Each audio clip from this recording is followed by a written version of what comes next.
If you're a canine proprietor, you surely want your doggy to be happy, healthy, and live a long, fulfilling life, but occasionally we do effects that can potentially harm our furry musketeers from the reverse.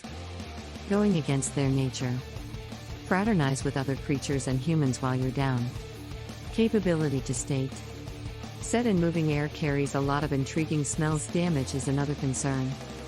High wind speed causes so important air flopping. It can affect in swelling and scarring of their soft observance flaps, which can lead to a continuance of pain. Indeed worse, the canine might feel the impulse to jump out of a moving auto tikes to threat serious injury by doing so. Is not worth the threat of serious injuries to give your canine a bone? Giving tikes a real bone could be deadly. Whether it's from beef, flesh, pork, or fish, a bone can get your canine to choke, where the bone could shatter and perforation their esophagus, stomach, or intestine, or have an inhibition that could bear surgery. If you'd like to give your doggy a bone to bite, it's important to follow certain rules so your canine can enjoy their bones safely. First of all, avoid giving your cantina cooked bones of any kind, as they can break and chip into bitsy sharp pieces. They can catch your canine's mouth, throat, or digestive organs. Make sure to give your canine bones that are longer than the length of their nib. This will make it insolvable for your canine to swallow or chip them into small, sharp pieces. No bone is too big, but there are clearly bones that are too small. Discipline should no way be the way to do it. It's beast abuse and it does not work. It actually does the contrary of what you want. But when a proprietor uses physical discipline, a canine can concentrate only on one thing. It hurts and I do not like it. Professional coach? Or ask for backing from your family members or musketeers? Flashback: training your canine is a constant, exhausting process in the morning, but the time and energy it will save down the road for the rest of your canine's life. And physical stimulation as people do, you should be regularly walking your canine and making sure they are exposed to commodity new every now and also to explore new areas. Wrong frequenter. As a responsible canine proprietor, it's important that you choose the right type of collar for your canine. There are several kinds of collars, and you need to choose one that stylish suits the requirements and character of your doggy. And it should have a place to attach their identification label. Canine affiliated outfit. A plain collar that snaps or buckles unrestricted. This is a great option for tykes that do not pull on the leash and are not prone to slipping out of their collar. Injure your pet's throat if it pulls too hard on its leash. But that is not a problem with pulling on a harness.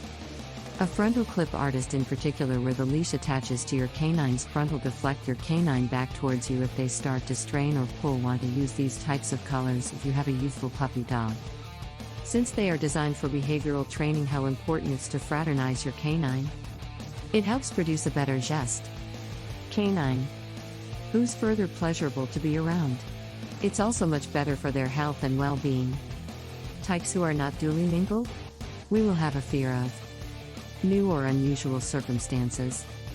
This results in the release of adrenaline hormones, also increased blood pressure as well. It's the whole fight or flight response thing that you heard about, but for long ages of time, which could be damaging for your poor doggy. You are just freaking out. Your pet bears specific fixing.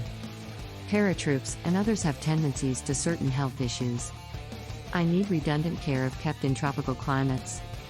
If poodles or other curled hair canine types are not prepped off at enough, their hair will come matted over time, which will irritate their skin. Believe it or not, taking youthful puppies to canine domain is a bad idea. Dominant tykes. It's 90 degrees out, just 10 twinkles in an auto can be fatal to a canine in the auto. Zipline harnesses and different types of carriers. Do not forget to get one that suits your requirements.